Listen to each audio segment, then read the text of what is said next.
నెల్లూరు పర్యటనలో మాజీ సీఎం జగన్మోహన్ రెడ్డి మాట్లాడుతున్నారు. ఇప్పుడు లైవ్ చూద్దాం. ఇవాళ రాష్ట్రంలో ఉన్న ఎమర్జెన్సీ పరిస్థితులను కంటికి కనపడేట్టుగా చూపిస్తాయి. ఆశ్చర్యం కలిగించే విషయాలు నేను అడుగుతా ఉన్నాను. ఇదే చంద్రబాబు నాయుడు గారి ప్రభుత్వాన్ని అడుగుతా ఉన్నాను, చంద్రబాబు నాయుడుని అడుగుతా ఉన్నాను.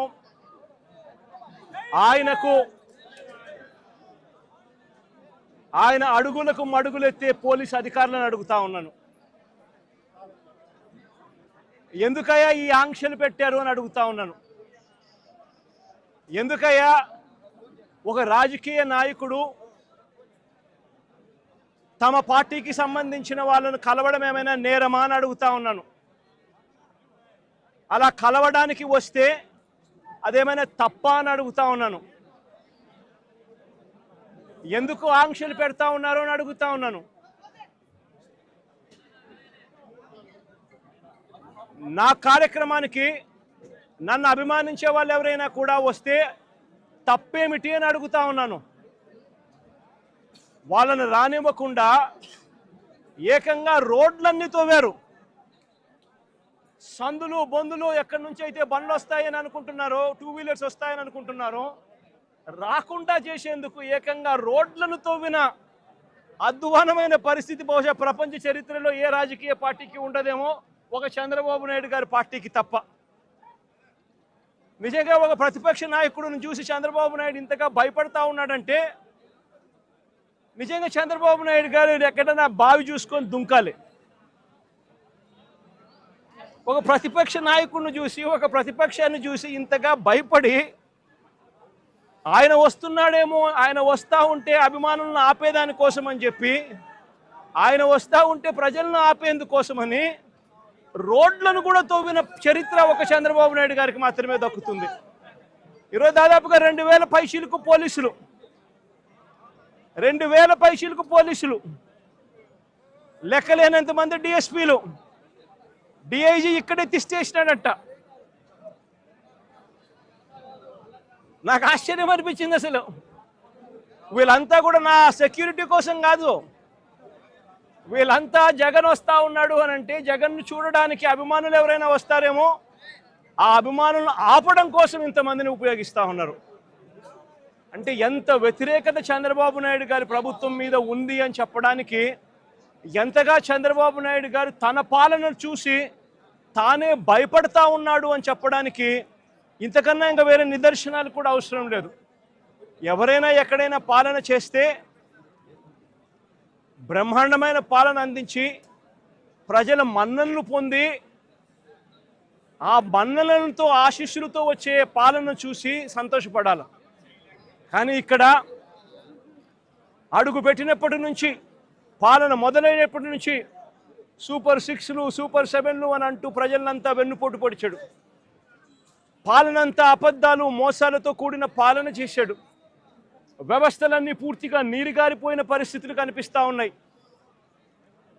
స్కూళ్ళు నాశనమైపోయాయి. విద్యా దీవెన, వసతి దీవెన అందక 6 క్వార్టర్స్, 6 త్రైమాసికాలు ఫీజులు అందక, విద్యా దీవెన, వసతి దీవెన అందక పిల్లలు చదువులు మానేస్తూ ఉన్న పరిస్థితులు, నాడు నేడు ఆగిపోయిన పరిస్థితులు, గోరుముద్ద అన్నది రోజుకొక మెనూతో పిల్లలకు ఆహ్లాదకరమైన తిండి అప్పట్లో వస్తూ ఉంటే, ఈరోజు స్కూళ్ళల్లో తిండి తినాలంటే భయపడే పరిస్థితులకి పిల్లలు వెళ్ళిపోయిన పరిస్థితులు, నాడు నేడు పనులు ఆగిపోయిన పరిస్థితులు, ఇంగ్లీష్ మీడియం గాలి కొదిలేసిన పరిస్థితులు, టోఫుల్ అనేది 3వ తరగతి నుంచి ఒక పీరియడ్ దాకా తీసుకొచ్చిన చరిత్ర గత పాలనలో మాకుంటే, ఇంగ్లీష్ మీడియంను టోఫుల్ పీరియడ్లను ఎత్తేసిన చరిత్ర చంద్రబాబుకు ఉంది.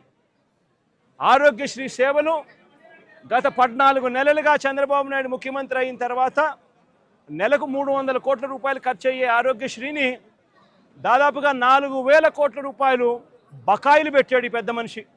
ఆరోగ్య ఆసరా గాలికెళ్ళిపోయిన పరిస్థితి. మా ప్రభుత్వ హయాంలో 25 లక్షల దాకా ఉచితంగా వైద్యం తీసుకునే పేదవాడు గర్వంగా, ఏ పేదవాడైనా హాస్పిటల్కు, కార్పొరేట్ హాస్పిటల్కు వెళ్ళి తలెత్తుకుని వైద్యం చేయించుకునే ఆ పేదవాడు వైద్యం అందక నెట్వర్క్ హాస్పిటల్స్ ఈరోజు బోర్డు తిప్పేసిన పరిస్థితుల మధ్య ఈరోజు పేదవాడి ఆరోగ్యం నడుస్తూ ఉంది. ఈరోజు రైతులకు ఏ పంటకు కూడా గిట్టుబాటు ధర రాని పరిస్థితి. చంద్రబాబు నాయుడు గారి పుణ్యాన ఉచిత పంటల బీమా గాలికి వదిలేసిన పరిస్థితి. చంద్రబాబు నాయుడు గారి పుణ్యాన రైతులకు అందుతా ఉన్న రైతు భరోసా అన్న పథకం చంద్రబాబు నాయుడు గారి దగ్గరుండి కూనీ చేసిన పరిస్థితి. రైతు వ్యవసాయం చేసుకోవడం చంద్రబాబు నాయుడు గారి పాలనలో రైతులు ఆత్మహత్య శరణ్యమన్న పరిస్థితిలోకి ఈరోజు వ్యవసాయం దిగజారింది. రాష్ట్రంలో ఈరోజు లా అండ్ ఆర్డర్ పూర్తిగా పోయి ఉన్న పరిస్థితి. రెడ్ బుక్ రాజ్యాంగం ఈరోజు రాజ్యాంగం వెళ్తా ఉన్న పరిస్థితి. సూపర్ 6లు సూపర్ 7లు మోసాలే అయి ఇంతకుముందు జగన్ ఉన్నప్పుడు ఇస్తా ఉన్న ప్రతి పథకము రద్దయిపోయి ఈరోజు ప్రజల బతుకులు, పేదవాడి బతుకులు ఈరోజు అల్లాడుతూ ఉన్న పరిస్థితులు ఈరోజు రాష్ట్రంలో కనిపిస్తూ ఉన్నాయి. ఇలాంటి పరిస్థితుల్లో చంద్రబాబు నాయుడు గారు ప్రజలకు సమాధానం చెప్పుకోలేక ప్రజలు ఎక్కడ గొంతు విప్పుతారేమో అని చెప్పి ఆ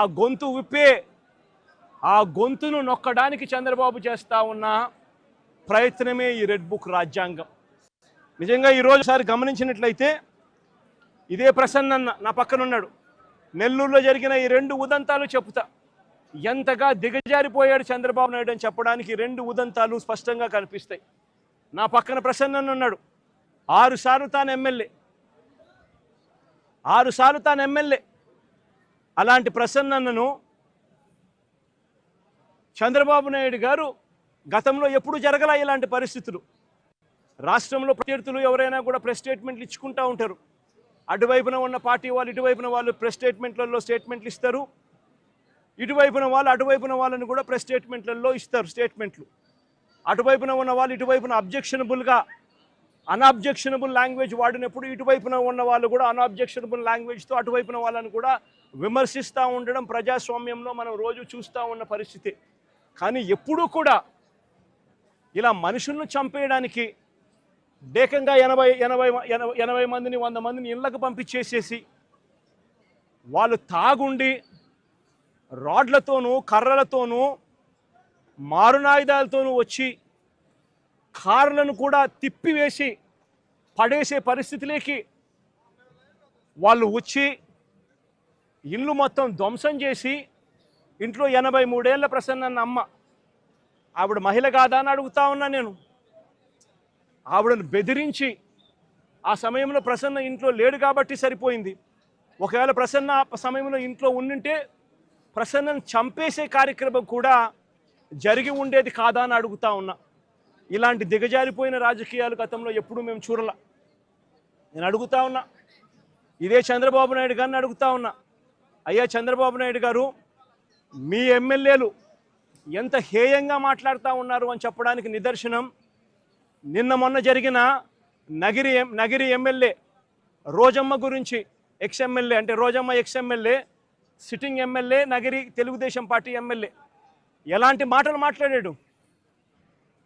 చెప్పడానికి కూడా సిగ్గుపడే మాటలు, సిగ్గుపడాల్సిన మాటలతో రోజమ్మను హేయంగా మాట్లాడితే ఇదే చంద్రబాబు నాయుడు గారు ఏం చేశారని అడుగుతా ఉన్నా. మొన్న జెడ్పీ చైర్మన్ హారికమ్మ కారు ఆపి అద్దాలు పగలగొట్టి కర్రలతో దాడులు చేసి కారులో తాను తన మొగుడు ఉండగానే దుర్భాషలాడుతూ అన్యాయమైన తిట్టులు తిడుతూ వారి మీద దాడి చేయడం అన్నది మీ డిక్షనరీలో అర్థం ఏమిటి చంద్రబాబుని అడుగుతా ఉన్నా. మా మాజీ మంత్రి రజనమ్మ ఎంతటి దారుణమైన భాషతో మీ తెలుగుదేశం నాయకులు మాట్లాడారు అని అడుగుతా ఉన్నా. నేను అడుగుతా ఉన్నా, ఇవన్నీ జరుగుతూ ఉన్నప్పుడు మీ మంత్రుల ఇళ్లకు, మీ ఎమ్మెల్యేల ఇళ్లకు ఇదే మాదిరిగానే మా వాళ్ళను కూడా పంపించి హత్య చేయించే కార్యక్రమం మొదలెడితే రేపొద్దున రాజ్యాంగం అనేది బతుకుతుందా అని అడుగుతా ఉన్నా. రాష్ట్రంలో లా అండ్ ఆర్డర్ అనేది ఏమైనా ఉంటుందా అని అడుగుతా ఉన్నా. ఎలాంటి బీజం వేస్తూ ఉన్నారు చంద్రబాబు, సిగ్గుతో తలంచుకోవాలా నువ్వు చేస్తూ ఉన్న పనులకు అని చెప్పి చంద్రబాబు నాయుడిని గట్టిగా మందలిస్తూ ఉన్నా. ఏదైనా రాజ్యాంగంలో ఉన్నప్పుడు, కాన్స్టిట్యూషన్లో ఉన్నప్పుడు డెమోక్రసీకి వాల్యూ ఇవ్వాలి. ప్రజాస్వామ్యంలో ఇటువైపున స్టేట్మెంట్లు అటువైపున స్టేట్మెంట్లు ఇచ్చుకోవచ్చు, కానీ స్టేట్మెంట్లు నచ్చకపోతే మనుషులను చంపేసే కార్యక్రమం దాకా ఇళ్లకు మనుషులను పంపించి చంపేసే కార్యక్రమం చేయడం అన్నది అతి హేయమైన రాజకీయం అని చంద్రబాబు నాయుడు గారికి గట్టిగా నిలదీస్తూ చెప్తా ఉన్నా.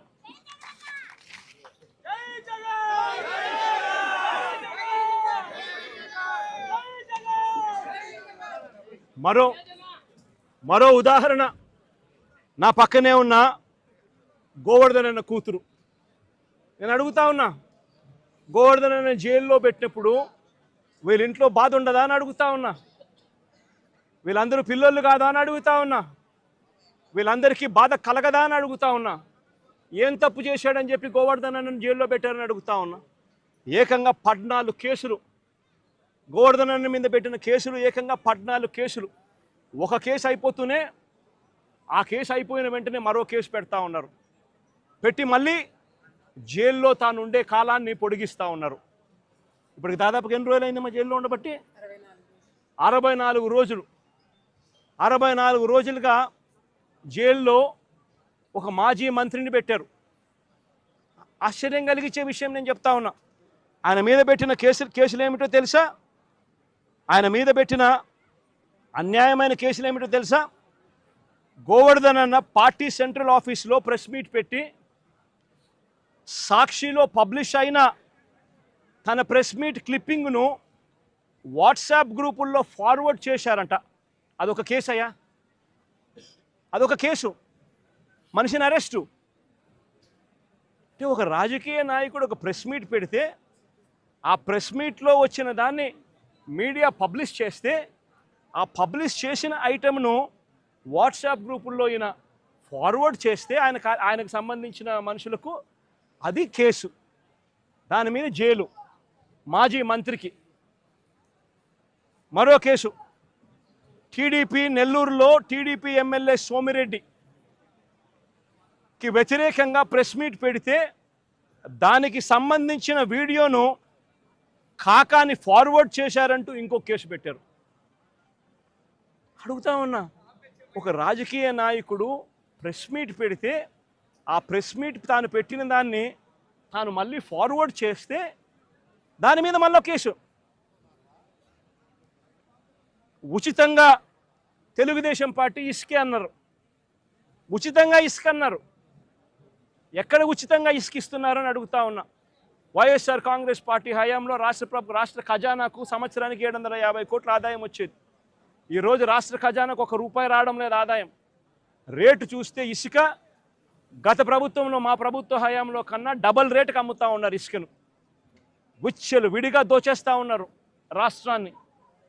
అలాంటి సందర్భంలో ఇసుక ఉచితంగా దొరకడం లేదని, మీరు చెప్పింది ఇసుక ఉచితంగా ఇస్తామని చెప్పారు, ఆ ఇసుక ఉచితంగా దొరకడం లేదని భవన నిర్మాణ కార్మికులు నిరసన తెలిపితే ఆ గతంలో పోలిస్తే రేటు డబల్ అయ్యింది అని చెప్పి వాళ్ళంతా కూడా నిరసన తెలుపుతూ ఉంటే దానికి గోవర్ధన్ అన్న సంఘీభావం తెలిపాడు అని చెప్పి ఆ తెలిపిన దానికి మరో కేసు. ప్రజాస్వామ్యం ఎలా ఉందో చూడమని చెప్పి నేను అడుగుతా ఉన్నా. మీ ద్వారా రాష్ట్ర ప్రజలందరికీ కూడా విజ్ఞప్తి చేస్తూ ఉన్నా. ప్రజాస్వామ్యం ఎంత దారుణంగా ఉంది అని చెప్పడానికి జరుగుతూ ఉన్న ఈ ఘటనలు ఎలా అద్దం పడతా ఉన్నాయో గమనించమని అడుగుతా ఉన్నా. మరో కేసు, వెంకటాచలం మాజీ జెడ్పీటీసీ శేషయ్యన్న మీద అక్రమంగా కేసు పెట్టి జైలుకు పంపితే దీన్ని నిరసిస్తూ గోవర్ధన్ అన్న మాట్లాడితే పోలీసులకు వ్యతిరేకంగా మాట్లాడారు అని చెప్పి దాని మీద కేసు పెట్టారు. నేను అడుగుతా ఉన్నా, నువ్వు ఏకంగా ఒక జెడ్పీటీసీని తీసుకొని పోయి అక్రమ కేసు నువ్వు పెడితే, నువ్వు అక్రమ కేసు పెట్టినావు అని చెప్పి ఆధారాలతో మాట్లాడిన ఆ వ్యక్తి మీద పోలీసులకు వ్యతిరేకంగా మాట్లాడారని చెప్పి కేసులు పెట్టడం ఎంతటి దారుణమో ఆలోచన చేయమని చెప్పి నేను కోరుతా ఉన్నా. కావలి నియోజకవర్గం ఇంకొక కేసు. కావలి నియోజకవర్గంలో కొల్లదిన్నెలో మా పార్టీ కార్యకర్తలపై తెలుగుదేశం పార్టీ వాళ్ళు దాడులు చేస్తే బాధితులను పరామర్శించి పోలీసులు పక్షపాత వైఖరిని తాను ఎండగడితే దాని మీద కూడా మళ్ళీ కేసు పెట్టారు. అంటే ఒక రాజకీయ పార్టీకి సంబంధించిన తన మనుషుల మీద అన్యాయంగా తెలుగుదేశం పార్టీ వాళ్ళు దాడులు చేసినా, బాధితులను వీళ్ళు పరామర్శించినా, మా వాళ్ళు పోలీసుల పక్షపాత వైఖరిని వీళ్ళు ఎత్తి చూపించినా దాని మీద కూడా కేసు పెట్టే కార్యక్రమం జరుగుతూ ఉంది. ఇంకా ఆశ్చర్యకరమైన విషయం, ఇది నిజంగా నవ్వాలనో ఏడవాలనో కూడా అర్థం కాని దారుణమైన కేసు. 2024 ఎన్నికల సందర్భంగా 2024 ఎన్నికల సందర్భంగా అంటే ఎలక్షన్ కమిషన్ ఆధ్వర్యంలో నడుస్తూ ఉన్న పీరియడ్లో ఆ టైంలో లిక్కర్ పంచుతా ఉన్నారని చెప్పి కేసు పెట్టినారు. లిక్కర్ పంచుతా ఉన్నారని కేసు పెడితే తర్వాత మళ్ళీ చంద్రబాబు నాయుడు గారి ప్రభుత్వం వచ్చిన తర్వాత దాని మీద దర్యాప్తు కూడా పూర్తి చేసి ఛార్జ్ షీట్ కూడా వేసినారు కదా, అయిపోయింది కదా. మళ్ళా సంవత్సరం తర్వాత అదే ఛార్జ్ షీట్లోకి మళ్ళీ వెళ్ళి గోవర్ధన్ రెడ్డిని ఇప్పుడు ఇరికిస్తూ ఉన్నారు. ఏమయ్యా ఇది నాకు అర్థం కావడంలా. ప్రజాస్వామ్యంలో బతుకుతా ఉన్నామా? ప్రజాస్వామ్యంలో బతకడం లేదా? ఇంతకన్నా దారుణమైనది ఏమైనా ఉంటుందా?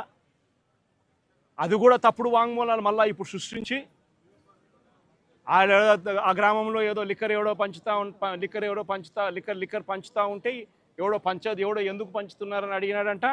ఈయన ఎందుకు పంచుతావా అని మీరు అడుగుతారా అని కొట్టమని చెప్పి ఈయన చెప్పినాడంట అని ఇప్పుడు కేసు పెడతారు. ఎంతటి దారుణంగా జరుగుతూ ఉందో ఒకసారి చూడమని అడుగుతా ఉన్నా.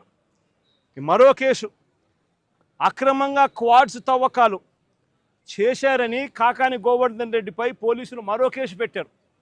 నిజంగా ఒక మంత్రిగా ఉన్న వ్యక్తి ఒక మైన్లో క్వాడ్స్ తవ్వకాలు చేశారు అని చెప్పి కేసు పెట్టడం అంటే ఎంత దారుణమో ఆలోచన చేయమని అడుగుతా ఉన్నా. ఈ కేసులో పసలేదు అని చెప్పి కోర్టు నిర్ధారించి A1, A2, A3లకు యాంటిసిపేటరీ బెయిల్ కూడా ఇచ్చింది.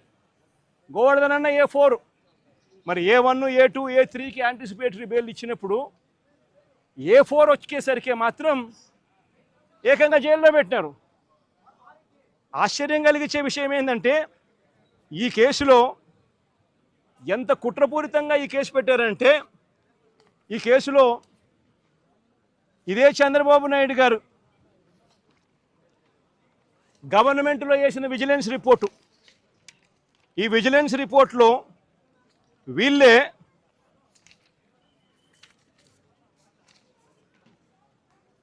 the village revenue officer Sri Siddam Pullaya also confirmed that no quarrying activities had been carried out for the past 4 years.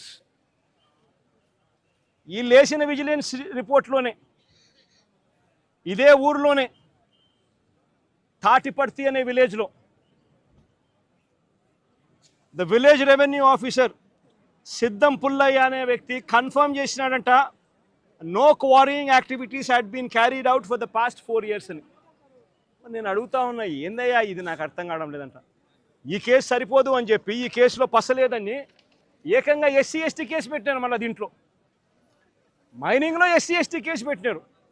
నిజంగా ఎంత దారుణమైన వీళ్ళ పరిస్థితి ఏమిటి అని ఆలోచన చేయమని అడుగుతా ఉన్నా. సేడిజం అన్నది చంద్రబాబు నాయుడులో నరాలలో సేడిజం అన్నది ఎంతగా ఉంది అని చెప్పడానికి ఇవన్నీ కూడా నిదర్శనాలు కావా అని అడుగుతా ఉన్నా. మరో కేసు, ఇదేమన్నా ఎంతమంది చూసింది? మరో కేసు ఇదేంది, మాగుంట శ్రీనివాసరెడ్డి అనే వ్యక్తి MP, ఆయన నాలెడ్జ్ తెలియకోకుండా ఎవరో మైనింగ్ పర్మిషన్ తీసుకున్నారట, ఇల్లీగల్గా మైన్ చేశారంట, ఫోర్జరీ సంతకాలట. ఆ కేసు ఎప్పుడు పెట్టినాము? మా ప్రభుత్వ హయాంలో మేము బుక్ చేసిన case.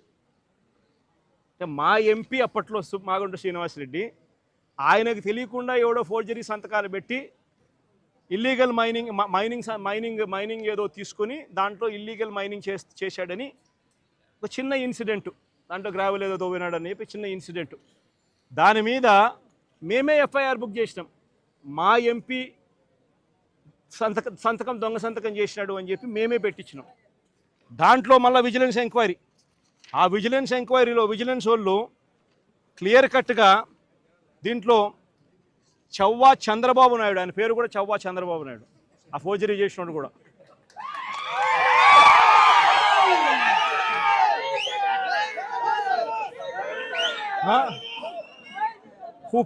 who paid the initial amount through 5 demand drafts as a purchaser అని రాసినాడు. అంటే ఈ చవ్వా చంద్రబాబు నాయుడు అనే వ్యక్తి తెలుగుదేశం పార్టీకి సంబంధించిన వ్యక్తి కాబట్టి ఈయన మీద కేసు పెట్టలే. ఈయన మీద కేసు పెట్టకుండా ఈ కేసులో కూడా కాకాని గోవర్ధనని తీసుకొచ్చే కార్యక్రమం చేస్తూ ఉన్నారు. ఆశ్చర్యం కలిగించే విషయం, సాక్షులు ఎవడనంటే చవ్వా చంద్రబాబు నాయుడు అనేవాడు సాక్షి అంట. అంటే తెలుగుదేశం వాడు సాక్ష్యం, తెలుగుదేశం వాడు సాక్ష్యం ఇవ్వడం ఏంది? ఆయన మీద కేసు పెట్టుకోకుండా ఆయన సాక్ష్యం తీసుకొని మాజీ మంత్రి కాకాని గోవర్ధన్ రెడ్డి మీద కేసు పెట్టడం ఏంది? ఎంతటి దారుణంగా జరుగుతూ ఉందో ఒకసారి చూడమని అడుగుతా ఉన్నా.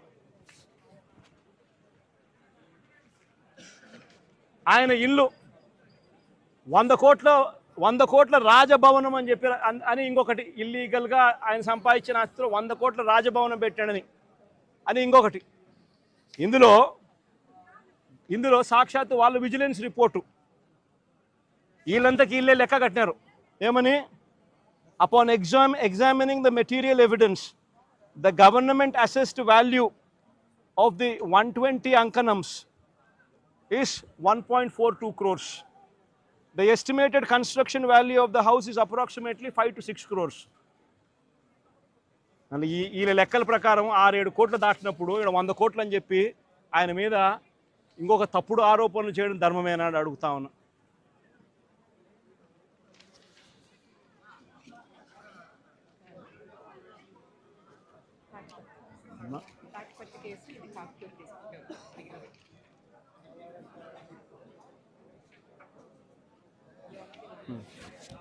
ఇలాంటి 14 కేసుల్లో ఆయనను రోజుకొక ఆయన ఒక కేసు అయిపోతూనే ఒక కేసులో బెయిల్ వచ్చే టయానికల్లా ఇంకొక కేసు పెడతా ఉన్నారు. పెట్టి మళ్ళా స్టార్టు, మళ్ళీ ఆ కేసులో బెయిల్ వచ్చే టయానికి మళ్ళీ ఇంకొక కేసు. ఈ మాదిరిగా దారుణంగా రాష్ట్ర ప్రభుత్వంలో కేసులు ఎదుర్కొంటా ఉన్న వాళ్ళు ఎంతమందో తెలుసా? ఈరోజు ఈ రాష్ట్రంలో ఆశ్చర్యం కలిగించే విషయం ఏమిటంటే, ఈరోజు రాష్ట్రంలో ప్రతి ఒక్కరికి కళ్ళ ఎదుటే కనిపిస్తూ ఉంది ఈ రాష్ట్రంలో కరప్షన్ ఎంత జరుగుతూ ఉంది అని. విచ్చలవిడిగా కరప్షన్ ఏ స్థాయిలో జరుగుతూ ఉందని రాష్ట్రంలో ప్రతి ఒక్కరికి కూడా కళ్ళ ఎదుటే కనిపిస్తూ ఉంది. ఈరోజు రాష్ట్రంలో లిక్కర్ మాఫియా చేశారు. రాష్ట్రంలో లిక్కర్ షాపులు అన్నీ కూడా ఎవరికి ఉన్నాయి అని అందరికీ తెలుసు. ఏ నియోజకవర్గానికి వెళ్ళినా కూడా ఆ ఎమ్మెల్యే ఆ లిక్కర్ మాఫియా కార్టెల్ బాసు అని చెప్పి ఎవడైనా చెప్తాడు. ఏ నియోజకవర్గం వెళ్ళినా కూడా ప్రతి గ్రామంలోనూ ఆక్షన్ను బాడి బెల్ట్ షాపులు నడిపిస్తూ ఉన్నారన్న సంగతి ప్రతి ఒక్కరికి తెలుసు. ఏ నియోజకవర్గంలో అయినా కూడా ఇల్లీగల్ పర్మిట్ రూములతో లిక్కర్ అమ్ముతున్నారు అనే సంగతి కూడా అందరికీ కనిపిస్తూ ఉంది. ఈ ఇల్లీగల్ పర్మిట్ రూమ్లో అయినా కూడా, ఈ బెల్ట్ షాపుల్లో అయినా కూడా ఎంఆర్పి రేటు కన్నా ఎక్కువ రేటుకు లిక్కర్ అమ్ముతున్నారు అన్న సంగతి కూడా అందరికీ తెలుసు. రాష్ట్రంలో ప్రతి ఒక్కరికి ఇదంతా కనిపిస్తూ ఉంది. సాక్షాత్తు డిఐజీల ఆధ్వర్యంలో డిఎస్పీల ఆధ్వర్యంలో సిఐలు, వీళ్ళే ఒక మాఫియా ముఠా. వీళ్ళే డబ్బులు కలెక్ట్ చేస్తారు, వీళ్ళే అలా అమ్మనిస్తారు, అలా అమ్మిన దానికి వీళ్ళే డబ్బులు తీసుకుంటారు, వీళ్ళే ఎమ్మెల్యేలకు డబ్బులు ఇస్తూ ఉన్నారు. చివరికి ఎమ్మెల్యేలకింత, చంద్రబాబుకింత, మధ్యలో పోలీసులకింత అని ఏకంగా పోలీస్ మాఫియా నడుపుతూ ఉన్నారు డిఐజీల ఆధ్వర్యంలో చంద్రబాబు నాయుడు గారు ఆంధ్ర రాష్ట్రంలో ఏ నియోజకవర్గంలో తీసుకున్నా కూడా అక్కడ ఇసుక అన్నది యథేచ్ఛగా దోపిడీ జరుగుతూ ఉంది. మిషన్లు పెట్టి కొట్టేస్తూ ఉన్నారు. ఎక్కడ ఉచితంగా ఇసుక ఇస్తూ ఉన్నారని అడుగుతా ఉన్నా. కళ్ళ ఎదుటే కనిపిస్తూ ఉంది. నియోజకవర్గంలో ఏ మైన్స్ ఉన్నా, ఎందుకు ఇదే నెల్లూరు జిల్లాలో సిలికా క్వాడ్స్ దోచేస్తూ ఉన్నారు ఏకంగా. ఎవడు సిలికా మైన్స్, ఎవడు క్వాడ్స్ మైన్స్ ఎవడుకున్నా కూడా వాళ్ళు ఇక్కడ లోకల్గా ఉన్న విపిఆర్ అనే ఆయన పెద్ద మనిషికి ఆయన ద్వారానే అమ్మాల. ఇష్టం వచ్చిన రేటుకి అమ్మకూడదు. ఆయన ఫిక్స్ చేసిన ఆ రేటుకే ఆయన ద్వారానే అమ్మాల. నెల్లూరులో ఉన్న సిలికా మైన్స్లో ఉన్న ప్రతి ఒక్కరికి తెలిసి ఈ విషయం. కోర్టు కేసు వేసినారు. సిలికా ఓనర్స్ అందరూ కోర్టు కేసు వేసినారు. ఇదేం అన్యాయమయ్యా, ఇది మాకు మైనింగ్ పర్మిట్లు ఎందుకు ఇవ్వడం లేదయ్యా, మైనింగ్ పర్మిట్లు ఒక మాఫియా ఫామ్ చేసి ఈ రూట్లో వస్తేనే మైనింగ్ పర్మిట్లు ఇస్తారని చెప్పడం ధర్మమేనా అని చెప్పి ఏకంగా కోర్టులో కేసు వేసినారు. సిలికా క్వాడ్స్ ఈయన కలెక్ట్ చేస్తాడు, ఈయన ఇంత పెట్టుకుంటాడు, నారా లోకేష్ బాబుకు చంద్రబాబు నాయుడుకి ఇంత పంపిస్తున్నాడు. ఏ నియోజకవర్గంలో తీసుకున్నా కూడా, ఆ నియోజకవర్గంలో మైన్స్ ఏదున్నా కూడా, ఆ మైన్స్ ప్రతి మైన్లోనూ కూడా ఎమ్మెల్యే గారిని కలవాలా, పోలీసులు హుకుం జారీ చేస్తారు, డబ్బులు కలెక్ట్ చేస్తారు, ఎమ్మెల్యే గారికి ఇంత ఇవ్వాలా, మిగతాది పోలీసులు ఇంత పెట్టుకుంటారు, పైకి పంపిస్తామన్నారు డబ్బులు మిగతాది. ఏ నియోజకవర్గంలో చూసుకున్నా కూడా విచ్చలవిడి పేకాట క్లబ్బులు, ప్రతి పేకాట క్లబ్కు కూడా రేటును బట్టి 10,000 రూపాయలు పేకాట క్లబ్ అయితే నెలకు 6 లక్షలు ఇవ్వాలి. 5 లక్షల రూపాయలు పేకాట క్లబ్ రన్ చేసేది అయితే ఏకంగా వెస్ట్ గోదావరి జిల్లాలో అయితే ఏకంగా ఒక పేకాట క్లబ్బుల్లోనే ₹1 కోటి ఇస్తున్నారు. విచ్చల విడిగా కరప్షన్ జరుగుతూ ఉంది. పోలీసుల సమక్షంలో, పోలీసుల ఆధ్వర్యంలో మాఫియా ఫామ్ చేసి ప్రతి నియోజకవర్గంలో జరుగుతాను. నియోజకవర్గంలో ఏ పరిశ్రమ ఉన్నా కూడా ఆ పరిశ్రమ నడుపుకోవాలి అని అంటే ఆ పరిశ్రమ యజమానులు వచ్చి ఎమ్మెల్యేకి ఇంత డబ్బు ఇవ్వాలా, పోలీసులు లేకపోతే ఎమ్మెల్యేని కలసమని చెప్పి ప్రోత్సహించేట్టుగా వీళ్ళు పోయి ప్రెజర్ పెడతారు, ఎమ్మెల్యే మనుషులను పంపిస్తారు, ఫ్యాక్టరీలో ప్రొడక్షన్ ఆగిపోతుంది. ఆ ఎమ్మెల్యేను పోయి యాజమాన్యం పోయి కలిసి ఆయనకు తులమో ఫలమో చేతిలో పెట్టాలా నెల నెల, అందులో ఆయన ఎమ్మెల్యే ఇంత పెట్టుకుంటాడు, డిఐజీ ఆధ్వర్యంలో పోలీసులకు ఇస్తాడు, పోలీసులు కొంచెం పెట్టుకొని మిగతాది పెద్దబాబుకు చిన్నబాబుకు పంపిస్తూ ఉన్నారు. రాష్ట్రంలో విచ్చలు విడిగా కరప్షన్ జరుగుతూ ఉంది, కళ్ళ ఎదుటే కనిపిస్తూ ఉంది. కానీ ఇంత కళ్ళ ఎదుట ఇవన్నీ కూడా కనిపిస్తూ ఉన్నా కూడా ఎవ్వరూ కూడా మాట్లాడకూడదు.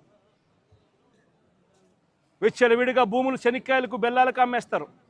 ఇలా కావలసిన వాళ్ళకు, వీళ్ళకి నచ్చినోడు ఎవడన్నా ఉన్నాడంటే 99 పైసలకు భూములు ఇస్తారు. వీళ్ళకి నచ్చినోడు ఎవడన్నా ఉన్నాడు అని అంటే ఏకంగా 30 ఏళ్ళ కాంట్రాక్టు, 40 ఏళ్ళ కాంట్రాక్టు, ₹1.5 ఇస్తే చాలంటారు. విచ్చలవిడిగా భూములు శనిక్కాయలకు బెల్లాలకు అమ్మేస్తూ ఉన్నారు. ₹4.60 పీపీఎల్ చేసుకుంటా ఉన్నారు. ₹2.49 మేము ఆ రోజుల్లో పీపీఎల్ చేసుకుంటే నానా యాగి చేసిన ఇదే పెద్ద మనుషులు. అంత విచ్చలవిడిగా కరప్షన్ ఒక వైపున జరుగుతూ ఉంది. మరోవైపున సూపర్ 6, సూపర్ 7లు గాలికి ఎగిరిపోయాయి. ప్రతిదీ కూడా మోసమని తేలిపోయింది. వ్యవస్థలన్నీ కూడా పూర్తిగా నీరుగారిపోయిన పరిస్థితులు కనిపిస్తూ ఉన్నాయి.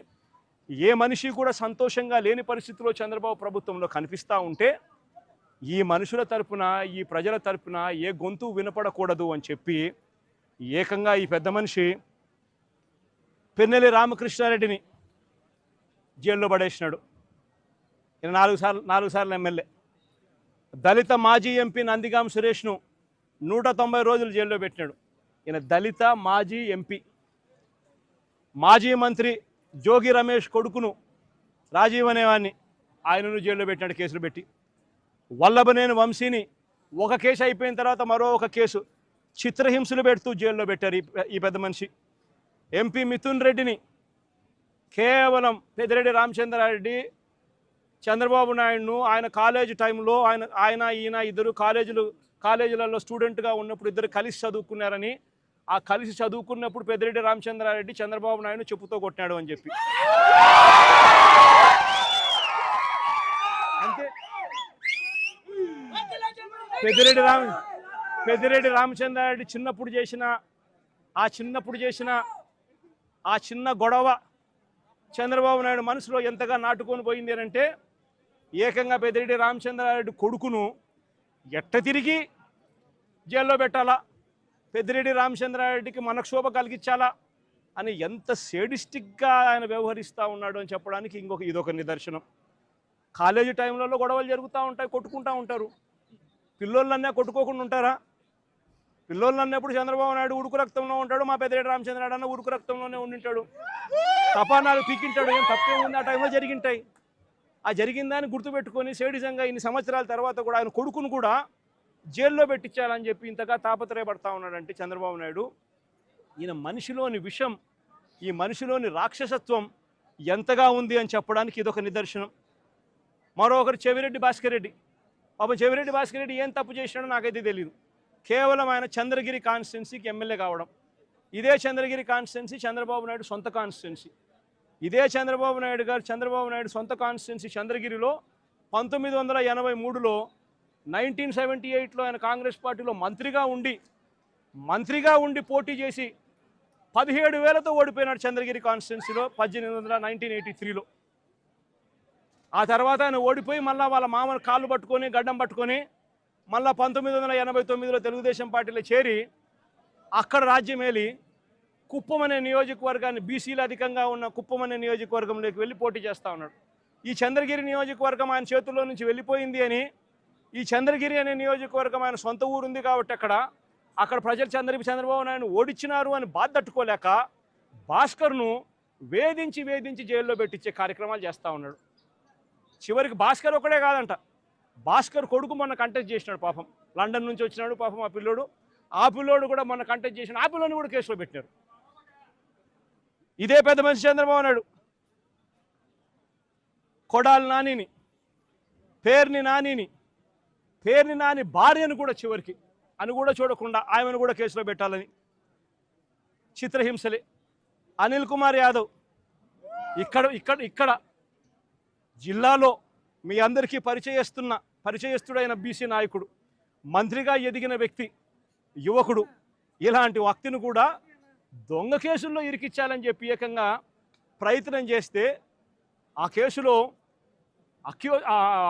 ఆ విట్నెస్ వెళ్ళి జడ్జి ముందర పోలీసులు నన్ను 3rd డిగ్రీ ఉపయోగించి నన్ను దొంగ స్టేట్మెంట్ తీసుకునే ప్రయత్నం చేశారు అని చెప్పి ఏకంగా మెజిస్ట్రేట్ ముందర చెప్పినాడు అని అంటే ఎంతటి దారుణంగా వీళ్ళు పోలీసులను ఉపయోగిస్తున్నారని చెప్పడానికి ఇదొక నిదర్శన.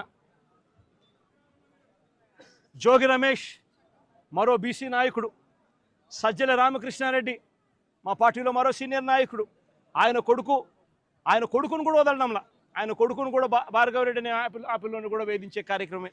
వైవి సుబ్బారెడ్డి మరో మా పార్టీకి సంబంధించిన మరో సీనియర్ నాయకుడు, ఆయనను ఒక్కడే కాదు ఆయన కొడుకును కూడా మళ్ళీ తీసుకొచ్చే కార్యక్రమం. దేవినేని అవినాష్ విజయవాడకు సంబంధించి దేవినేని అవినాష్ మా జిల్లా కృష్ణా జిల్లా అధ్యక్షుడు, ఆయనను కూడా చిన్నపిల్లోడని కూడా చూడకుండా ఆయన మీద కూడా కేసులే.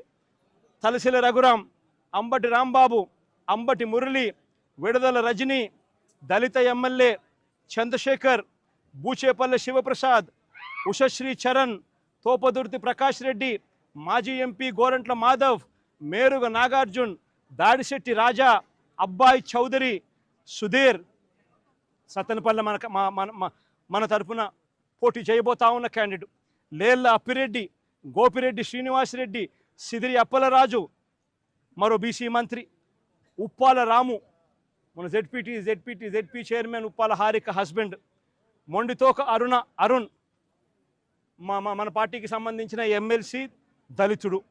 ఈ నాయకులందరి మీద కూడా తప్పుడు కేసులే. మా ప్రతాప్ అన్న కూడా ఇక్కడే ఉన్నాడు.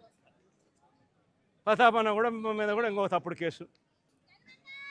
ఇవి కాక ఇతర నాయకుల మీద, ఇతర కార్యకర్తల మీద సోషల్ మీడియాలో చంద్రబాబు నాయుడు గారి ప్రభుత్వం చేస్తూ ఉన్న అన్యాయాలను ప్రశ్నిస్తూ ఉన్న వాళ్ళ మీద కొన్ని వేల సంఖ్యలో కేసులు పెట్టారు.